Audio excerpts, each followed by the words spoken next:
السلام عليكم، ايه الاخبار يا صاحبي؟ يا رب دايما تكونوا بخير. رجعنا لكم النهارده بفيديو بعد غياب ما يقرب من حوالي شهر ونص، ولكن اخيرا ان شاء الله بدون انقطاعات خالص. وكمان هنكون معاكم النهارده باول جيف اواي ليكم، ودي طريقه بسيطه جدا بنعبر بيها عن شكرنا للمتابعين بتوعنا واللي استحملونا غياب الفتره اللي فاتت دي كلها. النهارده واحد فيكم هيكسب موبايل من شاومي. الشروط بسيطه وجميله بس هتعرفها قدام شويه في الفيديو، فلازم تتابع الفيديو ده وتسمع كويس علشان تعرف شروط المسابقه. واحد فيكم هيكسب موبايل فعلي من شاومي. غير رجل كتير، انا محمد طايل. ما تنساش سبسكرايب للقناه وتفعيل زرار الجرس، وكمان تعمل لي فولو على الانستجرام عشان نعلن النتيجه هناك، وكمان تعمل فولو على التيك توك عشان مسابقات اكتر الفتره اللي جايه. غير رجل كتير، خلينا نبتدي. خليني بس في البدايه اوضح لك ان شاومي ما استخسرتش في المتابعين بتوعها اي حاجه، ورغم تغيرات سعر الصرف المستمره ما زالت شاومي محافظه على الاسعار بنسبه كويسه جدا. وليكن على سبيل المثال ال 11 تي سيريز كانت بتنزل مثلا في 2022 في رينج 13 الف جنيه، ولكن النهارده سلسله ال 12 تي سيريز الجديده سواء كانت تي العادي او تي البرو اسعارها بقت بتتراوح ما بين مثلا ال 16 لل 20 الف جنيه.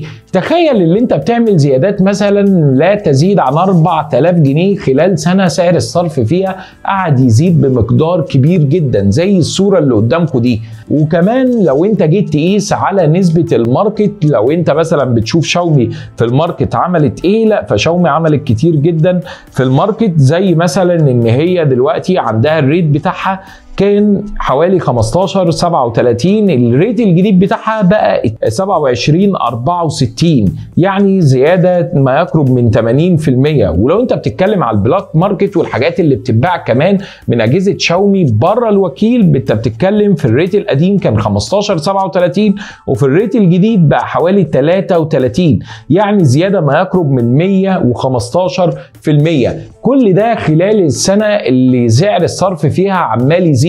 وده لو دل يا صديقي فهو يدل على حاجه واحده بس، ان شاومي ما زالت محافظه على نظريه القيمه مقابل السعر. ده في الكلام اللي هو المعقول والنتائج بتاعه شاومي زي اللي انتوا شفتوها قدامكم على الشاشه. ولكن انا خليني اقول لك على حته بسيطه جدا. في جهاز نازل بمعالج 778 جي بلس. المعالج ده الشركه مسعراه ب 20,000 جنيه. تيجي شاومي بقى مسعره لك ال 8 جين 1 اللي في ال 12 تي برو مسعره لك ب 20,000 جنيه.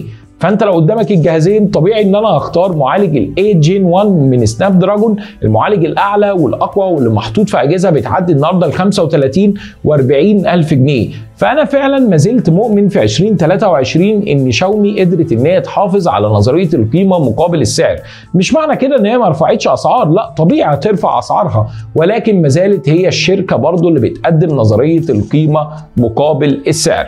وبناء على ده انا اخترت 5 اجهزه من اجهزه شاومي ان انا ارشحهم كاحد افضل الاجهزه اللي في الفئه السعريه اللي هتديك اقصى قيمه مقابل الفلوس اللي انت هتدفعها. واول جهاز معانا وهو الريدمي الاي 1 بلس اللي تقريبا بيجي بسعر 3599 جنيه، يعني 3600 جنيه. والموبايل ده انا اخترته رغم ان راماته 2 جيجا بس، ولكن هو مزود باندرويد تقريبا شبه خام. مضاف عليه شويه حاجات من شاومي، ولكن تقريبا مازال اندرويد خام خالص. وبيتميز ان هو الوحيد تقريبا اللي في الفئه السعريه دي اللي بيحمل فينجر برينت حقيقيه. وكمان عندك السعر بتاعه كويس جدا موجود في الماركت مقابل التيكتشرز والخامات بتاعه الموبايل اللي محطوطه فيه ومواد التصنيع اللي متصنع منها الموبايل ده. واثناء تجربتي ليه قلت ان ده واحد من افضل الموبايلات يا صديقي. لو انت عايز موبايل تصفح سوشيال ميديا وشويه مكالمات هو ممتاز جدا، واداء بطاريه بالفعل محترم. نعلى بعد كده يا صديقي شويه بالفئه فنقابل الريدمي 10 اي اللي بيجي بسعر ب 4620 جنيه. والجهاز ده المميز فيه ان هو برده موجود فيه فينجر برينت حقيقيه مع معالج الهيليو الجيل 25 وبطاريه 5000 ملي امبير اللي هي برده هتديك تصفح ومكالمات كويس جدا واداء بطاريه حلوه قوي. وضيف عليه هنا ان انت ممكن تلعب عليه لعبه زي بابجي على اقل فريمات ولكن مش هتقابل معاه تقطيع. فده واحد برضو من الموبايلات اللي في رينج 4600 جنيه او 4500 جنيه. طبعا الاسعار اللي بقولها دي اسعار رسميه وهتلاقي السعر هنا بالدولار كمان، ولكن في المحلات هتلاقي السعر اقل منها نسبيا شويه. ولكن الموبايل ده هيديك قيمه مقابل سعر كويسه جدا على ال 4600 جنيه اللي انت بتدفعهم. نعلى بقى شويه بالرينج يا صديقي ونوصل لحد 5600 جنيه، وهتلاقي معايا موبايل الريدمي ال 10 سي. والموبايل الريدمي ال 10 سي ده انا واحد من الموبايلات المفضله بالنسبه لي في رينج 5600 جنيه، لانه بيجي بمعالج سناب دراجون 680 وبيجي فينجر برينت مع بطاريه برده 5000 ملي امبير وشاحن 18 واط. وهنا البطاريه ادائها مبهر جدا، وكمان الكاميرا بتاعته 50 ميجا بكسل الرئيسيه، بلس ان انت هتلعب عليه ببجي بفريمات اعلى شويه من ال 10A، وكمان مش هتلاقي اي سقوط في بعض الفريمات وانت بتلعب. وكتصفح وسائل التواصل الاجتماعي، السوشيال ميديا ومكالمات هيديك اداء كويس جدا. والمعالج ال 680 بيتميز ان هو تحديده في الجي بي اس كويس قوي. فده موبايل برضو زي ما انا اتكلمت عليه في مراجعته ان هو واحد ينفع للسائقي بتاع اوبر وكريم واندرايفر، هيكون معاكوا كويس جدا في تحديد الملاحه وهيوصلك للعميل بسرعه ونقطه الوصول بتاعتك بشكل مميز جدا، عشان الجي بي اس اللي موجود في المعالج سناب دراجون 680 هو يعتبر الى حد ما كويس قوي في تحديد المواقع. فده واحد من الموبايلات اللي انا بفضلها على المستوى الشخصي.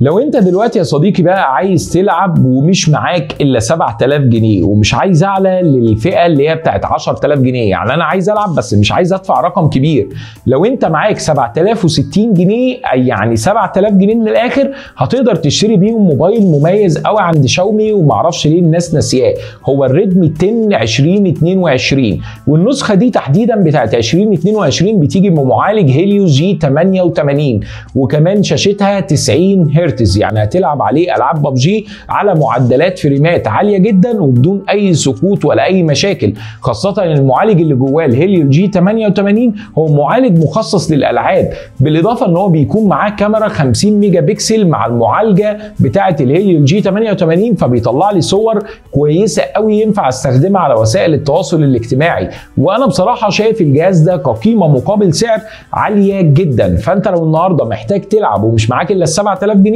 تقدر تشتري بيهم الريدمي 10 2022، والموبايل بالفعل هيريحك جدا كمستوى اداء وبطاريه وتصفح وسائل التواصل الاجتماعي وكالعاب وككاميرا، كمان كاميرته تقدر تعتمد عليها بشكل كبير جدا جدا جدا. الكاميرا الخلفيه الرئيسيه والكاميرا السيلفي لحد ما كويسه، ولكن الكاميرا الخلفيه فعلا هتنبسط منها كبير قوي قوي، هتنبسط يعني هتنبسط.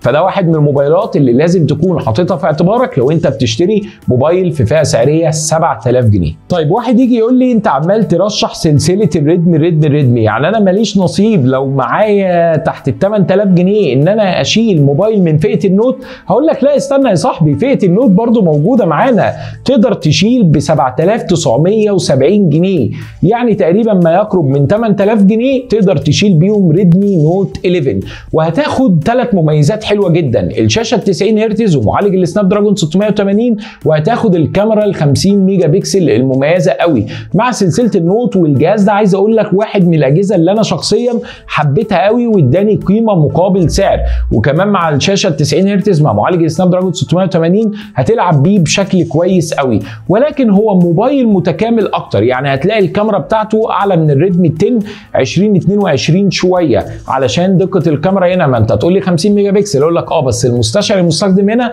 يعتبر افضل شويه. فده لو انت بقى عايز تصوير احسن شويه، عايز موبايل متكامل شويه، فخليك في الريدمي نوت 11، ويعتبر واحد من الاجهزه الكويسه قوي، وتقريبا الفرق ما بينه وما بين ريدمي 10 2022 1000 جنيه. فده واحد من الاجهزه اللي انت هتقدر تستخدمها وهترتاح معاها قوي، وتبقى دخلت تحت ال 10000 جنيه في سلسله النوت سيريز من شاومي وبكل اريحيه. وده برضو من الموبايلات الكويسه جدا واللي ارشحها بقوه، وانا ناس من زمايلي شخصيا شايلين الاجهزه دي ومرتاحين معاها بشكل كويس قوي. الخلاصه والزتونه في اول فيديو ليا في 2023 ان انا لما قعدت مع نفسي وفكرت وشاومي عرضت عليا طيب يلا بينا نعمل الفيديو ده، ايه رايك؟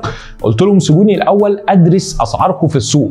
بعتوا لي فعلا الحاجه ولقيت ان هم اسعار اسعارهم تكاد تكون ما زالت اقل اسعار موجوده في السوق، بتقدم قيمه مقابل سعر.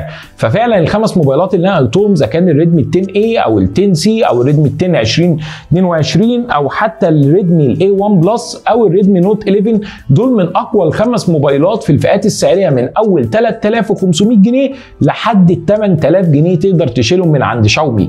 طيب انا ليه ما رشحتش بقيه الاجهزه؟ هل هي وحشه؟ لا، بقيه الاجهزه كويسه جدا، ولكن دول اكتر خمس موبايلات انا شايف ان هم بالفعل خمس موبايلات مكملين معانا في 2023 باسعار كويسه جدا، وتقدر تشتريهم في الفئات السعريه اللي انت النهارده مش عايز اجيب موبايل متوسط عدى ال 10000 جنيه، عايز اجيب موبايل اقتصادي عدى ال 5 6000 جنيه. لا، شاومي بتقدم لك خمس موبايلات حلوه جدا، قلت اشيل من على عينك الغبار كده واوضحهم لك. لو انت محتاج من اول 3600 جنيه لحد ال 8000 جنيه، نصيحه لازم تفكر في الخمس موبايلات دول. ولو انت حد بتاع جيمنج قوي، فانا نصيحه بنصحك جدا لو معاك 7000 جنيه تروح على طول تشتري الريدمي 10 2022.